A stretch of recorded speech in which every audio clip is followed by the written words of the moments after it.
So yun, but this time, I think this time around, it's more painful. Parang, shucks, ano na naman problema? Mm. Bakit na naman? Ano na naman ginawa ko? The blame game starts again.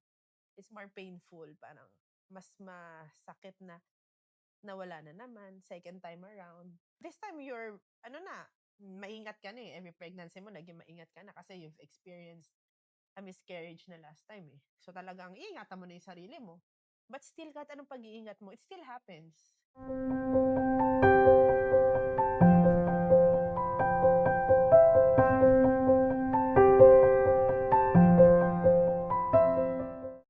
Hey everyone, welcome back to She's Built From Within podcast. My name is Daphne, and I'll be your host for today's episode. Our guest for today is a very wonderful woman. She's a mom of three, and she has a bachelor's degree in early childhood education. So please help me welcome Miss Clarence. Yay! Hello, everyone. Wow, happy to see you here, Thank you Clarence. so much for having me. Thank you for saying yes. Sa last minute na naman, isa na namang guest na last minute nating in-invite and nag-yes talaga siya.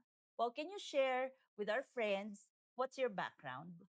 I'm Clarence. I was a preschool teacher in Singapore and in Qatar. Yeah, I worked in Singapore for 6 years. Tagal din. Tagal, yes. At the peak of my career, yun talaga yung pinaka-highlight ng life ko is yung when I worked in Singapore. Okay. Because right after graduation, I was the first one to go to Singapore and work in Singapore. Yeah. Galing, galing. So, nagamit mo agad yung profession mo as soon as nakatapos ka and then Singapore agad. Yeah, so hindi na ako nagkaroon ng chance na magturo sa Philippines actually. So, Diretso na. straight na to I'm pretty Singapore. sure your friends would love to be there with you then. Can you Yes. share a bit more about that? Actually parang sinabi nila, sige, you try first and then after that, kung maganda yung outcome, kung maganda sa Singapore, hindi naman mahirap, you just tell us and then we will follow you to Singapore. And eventually they did. Like most of my classmates back in college, they went to Singapore and worked there also.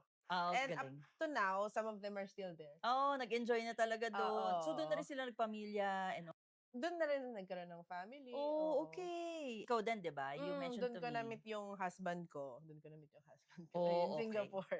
Okay, ang galing. And then from Singapore, what happened next? In Singapore, well, I got pregnant and then I stopped working for Mhm. like, I think 2 years. 2 years. Then after that, we went to Qatar kasi sa Qatar naka-base yung husband ko. Okay. He's an aircraft mechanic there. So, doon I applied again para maging teacher. Then I worked in a nursery for like 2 years again. 2 years. So, doon na rin nagkaroon ng early childhood development yung panganay mo. Oo, doon yun yung first school niya, doon sa kung saan ako nagtuturo, nandun din siya. Student siya. Yes, free, parang perks of being a teacher in that school, that Wow. nursery, yeah. Good naman yun na may ganong perk. Oo, talagang malaking help kasi pag nasa abroad ka, ang mahal din ng mga childcare and education. That's true. Yan din naman talaga yung concern ng karamihan ng mga kasama at kaibigan natin na lumipat abroad. In Mm. some countries, libre ang education. In some other, hindi. At ang Oo, talagang mahal. hindi, oo. Ang mahal. Can you share a bit more about your next step? After mo mag-Qatar, what happened? After ko mag-Qatar, we went back here in the Philippines kasi the kids are growing. So I have 3 kids. They're 9, 6, and 2 years old. Mhm. So we decided na dito na sila mag-school. Okay. Because I homeschooled my kids for like 3 years. Yung panganay ko from kinder to grade 3. And then Oh. yung pangalawas from kinder yon. So ako lahat nagtuturo and all. So parang hindi na Oh. kaya nung may pangatlo na. Tumbling-tumbling ka na. Oo. So, I just decided na dito na lang sila para maka-explore din sila ng sa outdoors. Kasi pag nasa Qatar ka, usually you're just in the four corners of the place, the house. So, I think mas naging healthy sila dito kasi nakakalabas, nakaka-explore, yeah. And nababawasan yung time na puro gadgets. Totoo, Kasi totoo. nga, they get to explore nature. Mm. Dito pa naman sa atin, pinapractice natin slow living. We Mm. both live here in Upland, Cavite. And na-notice ko din, yung mga bata dito, parang ang ganda nung upbringing nila. Mm. Kasi balanse yung ano nila. Tsaka ang healthy nung environment kasi fresh air. Yeah. So, I think mas naging healthy yung mga kids ko nung nag-for good kami dito. Dito. Oo. Oh, okay, okay. And you're now still a full-time mom. Yes, I'm a stay-at-home mom Yeah. with 3 kids. Yes, and I do everything with the help of my mom. pag may ginagawa ko, like Mm. now, so she's taking care of my baby. Yeah, so it's fun. I like being a stay-at-home mom. Well, initially, it's really hard. Mm. Ang hirap kasi ikaw lahat, especially if my husband is in Qatar, long distance, umuwi lang siya pag may mga occasions. Okay. Pero medyo frequent naman, not like other OFWs na sobrang ang tagal nung timeline ng pag-uwi. So yun, but still it's hard to be like the head of the house. Yeah. Because you get to discipline your kids, tulungan sa schoolworks, you do the house chores and everything. Buti na lang talaga yung support ko sa parents ko is Oh, that's good. yeah, so I'm really thankful na tumutulong sila sa kids. Yun naman yung maganda rin dito sa Philippines na sabi nga nila it takes a village to raise children. Yes, Isang bata pa nga lang ang dami na dapat magtutulungan. How Oo. much more yung tatlo, 'di ba? Oo. Wow. And in fairness, blooming ka pa din. No? Hindi ka mukhang haggard. Kailangan. So you mentioned that you like being with your kids, teaching them. What do you appreciate most on top of the time that you have with them? It's witnessing their milestones. Mm. The littlest things that they need na ikaw lang yung may nakakaalam. Mm-mm. Yun, I think that would be something that I'm really proud of. Like, pag may tinanong ka, anong kailangan ng anak mo na hindi ko alam? I can Oh, okay. easily answer that. Tapos yun nga, small milestones, yung mga kwento nila after school. Okay. Oh, yun. So, that's the simple things na akala nung iba na parang wala lang. But Mm-mm. for you, it's like really a big impact. And for the kids as Yes, well. yes, Kasi yes. quantity and quality time Tsaka yung nakikita meron. mo yung growth nila Mm-mm. from being a toddler to ngayon, yung may grade schooler na ako. Ang cute. Natahimik na, may nagkaka-crush na pala. Oops. Ah! Quiet na. Oo. So, Puppy nakakatuwa love. kasi nagiging open din sila sa akin. Ayun, important Oo. din na may communication kayo ng kids. Yun talaga yung ini-establish ko eh. Kasi unlike before na very uptight tayo. Oo, pareho tayo ng Parang head generation. pag nagkwento ka, nakakahiya. Parang baka pagalitan ako, ganyan. So ngayon, gusto kong i-instill sa kanila na it's okay. You can talk to me about anything. Parang I won't judge. I will still be your mom and their friend. Parang ganun yung gusto kong i-establish sa kids. Yeah, okay Yeah. nga yun eh. Kasi at least your kids trust you before they trust someone else. And baka mamaya it will put them in danger. At least alam nila At na maghahanap sila ng ibang parang yung pagkukulang ko, Yeah. hanapin nila sa ibang which is sad naman. Na Mm-mm. ibig sabihin, parang may kulang sa'yo na So, yeah. I see. I see their growth from day one hanggang until now and I'm just so proud of them. Na masasabi ko na when in doubt na bakit ko ba give up yung career ko? Nasa Singapore ako, ba't ako nag-quit? Ang ganda-ganda ng salary doon, ang ganda ng yung teacher ako doon, parang lead teacher ako doon. Pag nagda-doubt ako sa sarili ko, I just look at my kids and then I Oh, say okay. na it's okay. Chinus ko na pa. Yeah. Because I see them strong and healthy. Yeah. So, Aww. yeah, kasi That's minsan cute. talaga dadating sa point na, shucks, yung mga friends ko, may entrepreneur, may business, may income. Tapos pagdating sa sarili mo, nagwawalis ka, babantay ka, Oh. nagugas ka ng puwet ng bata, yung gano'n. Yeah. So, when I think about that, I think it's okay kasi I see my kids growing eh. So, although I don't have, wala naman ako against sa mga working moms na yung mga working moms is still that, para sa akin, I think I still chose the best career to be a stay-at-home mom until until they can live on their, maging independent na sila. Okay. Yeah. And syempre malaking adjustment din yun. At the same time, courage for you Yeah. to be able to accept and embrace But it yung was really situation hard. mo. It was really hard na, because I keep questioning things on myself. At saka hindi kasi ako pala open sa iba. Okay. Talagang usually it's just me and my husband. Mhm. And sometimes it's just me. That's why I have diaries and stuff. That's where I write my stuff when I Yeah. feel frustrated and stuff. And you really question yourself. Tama ba to? May time na ganun eh. Tama ba tong ginagawa ko? Tama Yeah. bang give up ko to? Tama bang nandito ako? While others are growing with their career and having like good finances on their own. Ako nandito. I think tama ba? And then at the end of the day, when you see your kids healthy and kind and responsible, may po at opo, alam mo yung ganon, nagbe-bless. I think I made the right choice being Yeah. a stay-at-home mom. That's why to those na when you doubt yourself sa mga housewives, sometimes kasi nilulook down nila yung housewives eh. Yeah. Housewife ka lang, anong kaya mong gawin? Ano ka? I've seen some in social media, talagang mismo yung ibang tao talaga ida-down sila eh. Wala ka namang alam, housewife ka lang eh. Anong ano mo? Parang ang alam mo lang magluto, magganyan.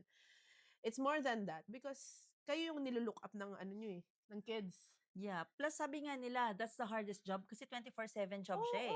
talagang kung ang nanay is octopus eh. I saw this post in Facebook, talagang ang daming kamay Tama. kasi ang daming responsibilities eh. Teacher ka, cook Mm-mm. ka, cleaner ka, 'di ba? Minsan referee pag nag-aaway yung Correct, kids. correct, correct. Yeah, so I think for the housewives and stay-at-home moms there, you're doing a good job. I agree. Talagang ano, you're on top of the food chain, I think. Sa mga careers ha, because we don't get paid or but still it's priceless eh. Yep. It's priceless to be with your kids. Although it's tiring, you need some break and you need to have some break. You don't have Mm-mm. to be too hard on yourself to be like hindi kayo mag-ayos, losyang. You still have time, you should have time to yourself, Course, 'di of ba? course. And yeah, and I'm so proud of you kasi you're sharing this one na a lot of women are afraid na to be judged. Yes. Ikaw, you're giving yourself a chance to go out there. Like today, it's a weekday, we're together. Actually, Yes. we met through a journaling event ni Teacher Mirly. And it's so nice to know people na who still write their Yes. thoughts. Kasi sa hirap ng mag-express ngayon with social media, Yes. ang daming pressure. Daming Every bashers, second, yes. oo. Kada may ipopost ka or pag di ka nag-post na, ano pa rin, nababash ka pa din. Bakit ka hindi nagpaparamdam to? Yeah. And then it's becoming a status palagi na you have to please everyone else na nasa social circle mo Yes. before you internalize what are you feeling. Mhm. So at least you're now journaling, Yeah. you're keeping a diary, expressing yourself. Actually, I've passed on to my daughter. I gave her Ah, a notebook and I told her, you can write whatever you want here, what Yeah. happened to your day. Pero hindi naman required. Mm. Just kung kailan mo lang gusto. Kung Mm, kailan mo lang tama. gusto mag-express. And she's doing it na. She's letting me read it naman. So, ang cute. Oh, ang cute. O Oo. sana nga lahat ng mga kids maintindihan na it's okay to express themselves. Yes. They can have a safe space and a medium like the journaling or at least man lang i-voice note nila, yung Yes. nararamdaman nila, kesa maging pent-up emotions and then Totoo. sumabog na That's lang really one hard day. pag nakatago lang yung emotions nila eh. Lalo sa panahon natin. Totoo. Okay, going back to the generation natin, The di old ba? times. Yeah, na hindi ka pwedeng sumaway. Oo. Hindi ka rin pwedeng sumagot or hindi ka pwedeng magsabi sa nakakatanda kasi sabing bastos ka. Totoo. So, at least this time, it's now accepted that we can express ourselves. But of course, don't be Oo, harsh to someone else. That's what I keep telling my kids. You can always express your thoughts, but still with respect. Yes, You yes. don't shout, you don't make dabog, or basta still with respect. And we Right. will acknowledge what you say. Yeah. Yun. Kasi it's like what you said, it's really important to express yourself eh. Yes, yes. Kasi doon nabibuild up yung depression, yung galit na kinikimkim, and Yun. trauma. Hanggang sumabog na lang. Oo. Or di mo na-realize na may ganun ka ng trauma or nabuo na yung mind mo na takot ka Bigla na lang mag-express. magte-trigger, no? Yeah. Tapos baka mamaya may madami pa ibang tao. Di ba? Yung mga road rage ngayon, ganun. Oo. So, pwedeng yun ang As much mag-effect. as possible talaga. Teach them young. Yeah, It that's all true. it always starts at home. Sa teacher, yun lagi yung lagi naming napapansin eh. Pag halimbawa hindi na discipline sa bahay, magma-manifest yan sa school eh. True, That's true. why we keep on, as a parent and teacher as well, I keep on telling myself that it always starts at home. The good conduct, alam mo yun? Yep. It's not at school eh. The school is just a follow-up. Right.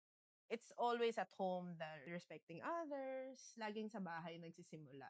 Plus, kung ano yung nakikita nila sa parents, yun din yung Oo, minomodel nila minomodel eh. nila. Yeah. Yeah, so that's why I believe yung foundation talaga ng mga bata is dapat they should have a strong foundation within the home, with the people around them, Yep. para maging solid din yung ano nila, yung character building.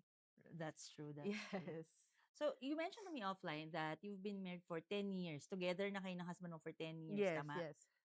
Within that 10 years span, what was the biggest challenge na na-encounter mo? The biggest challenge was when I got pregnant with my second. Then we were in Singapore. Then I was teaching. I was in the nursery. And then, oh no, I was not in Singapore. I was in Qatar pala. Qatar and then I got pregnant Mhm. again. And then I got miscarriage.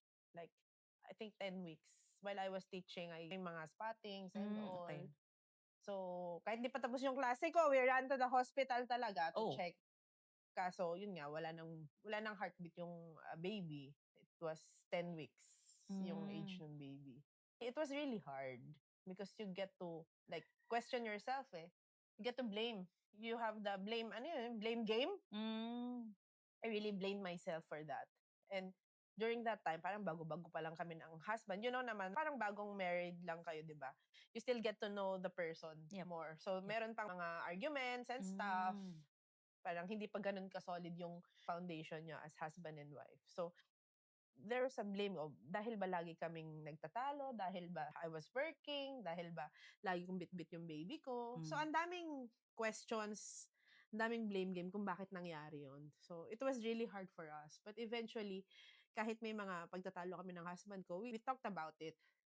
Alam mo yun, pinag-usapan namin.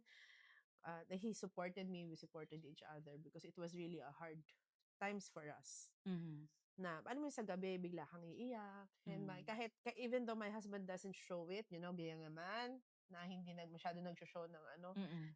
I know that he was really affected by it because we were really looking forward for another kid and we were really trying.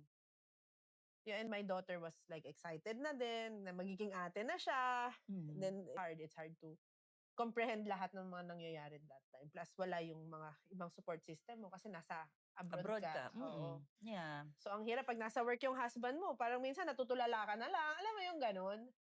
So you felt you're so alone, you blame yourself for what happened to you. Yes. And then, ano pang nangyari? Parang ang gulo-gulo. Ang Ang gulo-gulo gulo. ng oo. Parang Okay. ang gray nung paligid mo. Buti na lang meron ka pang, may yung iniisip mo na, lalaban ka kasi meron ka pang anak eh. May Yeah. panganay ka pang kailangan mong, pag di ka kumilos, pag na-depress Paano ka, na? kawawa siya. Oo. Yun. And then, Mm. I have this verse na talagang I hold on to it, like Jeremiah 29:11, "For I have the plans for you," says the Lord. Talagang, yun talaga yung pinanghawakan ko siya and sabi ko, siguro hindi pa plan. Hindi Mm. pa time. Hindi Mm. pa time na magkaroon siya ng kapatid. Mhm. Yeah. So, after few years, yun, I had my third pregnancy. And then, ngayon is 6 years old na yung third ko. Then after that, my fourth pregnancy, I got miscarried again. Again. Okay. Yes.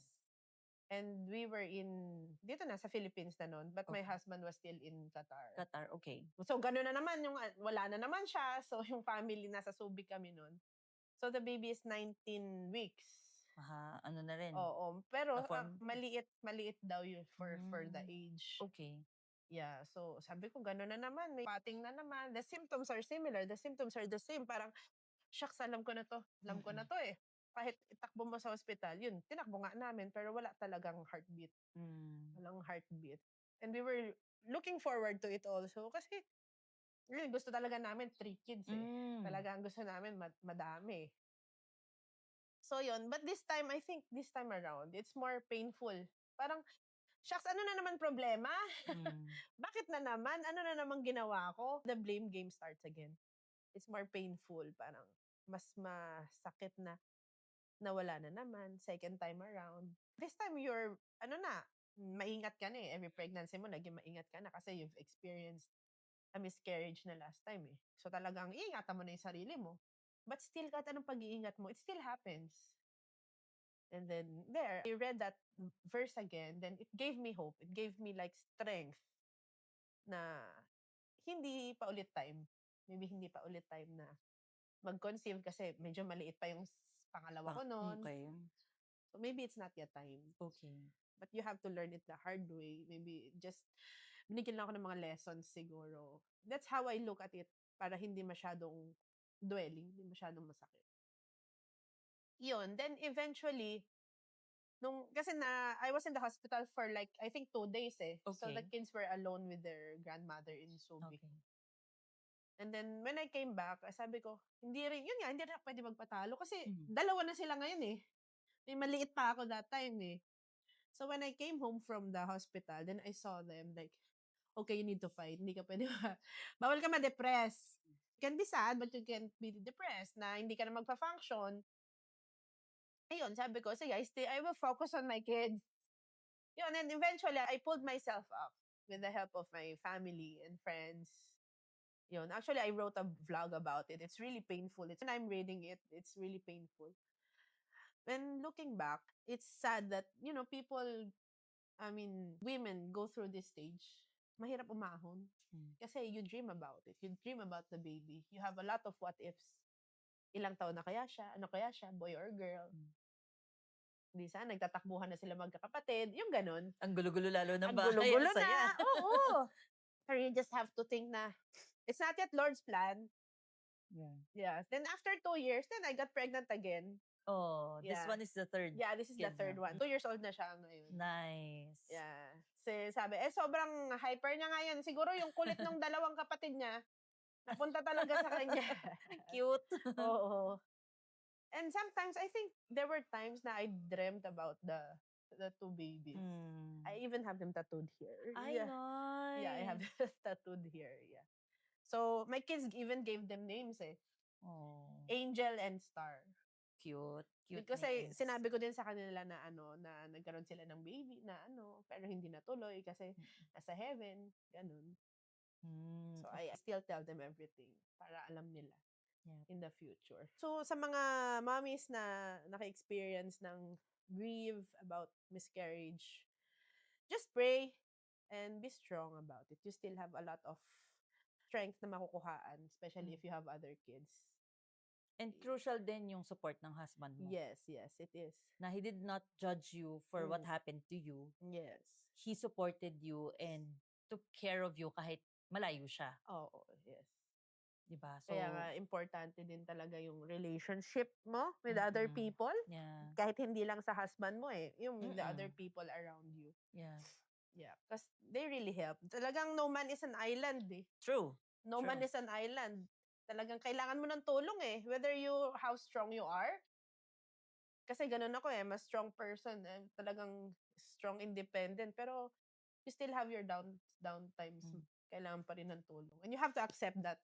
Kasi pag di mo tinanggap na hindi ko kailangan ng tulong, wala. Hirap na hirap ka na sa buhay. Stress na stress ka na siguro, no? Overwhelmed, stress, and blame. Magbe-blame ka na ng ibang tao. Yeah, I can relate to that. Kasi before, nung bata pa ako, we lost everything. Yeah, like yung financials namin, yung mga businesses, ganyan. So, feeling ko, kailangan ko mag-step up. So, bata pa lang ako, nagbibenta-benta na ako. Until tumanda ako, feeling ko, hindi ko kailangan yung help ng kahit sino, especially my husband. So, sabi ko, sige, I can provide for myself, for my hobbies. Pero, narealize ko rin once in a while, Kailangan mo pa, bebe? papabebe din ako. Oo, pag may, nagyaya siya, igugo ko yun kasi bihira siyang magyaya at siya yung nag-initiate. Oo. Kumbaga, nag-effort siya.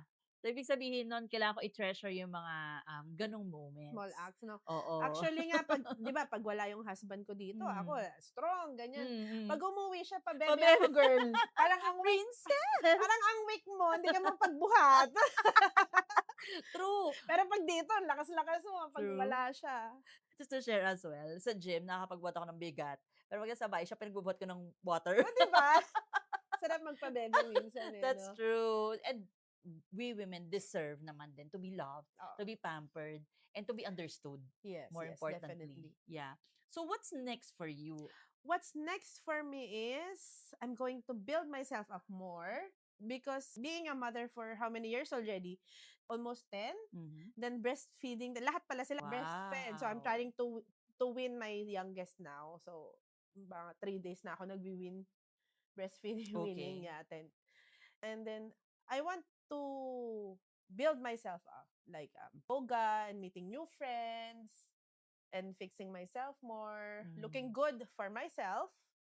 You know, they say, yung mga flamingos, they become, when they give birth or give eggs, they're gray. They become gray. Just like us parents, just like us mothers, nagiging losyang tayo. Yung wala nang pakialam sa sarili kasi puro anak na lang eh. Hindi pala dapat ganun.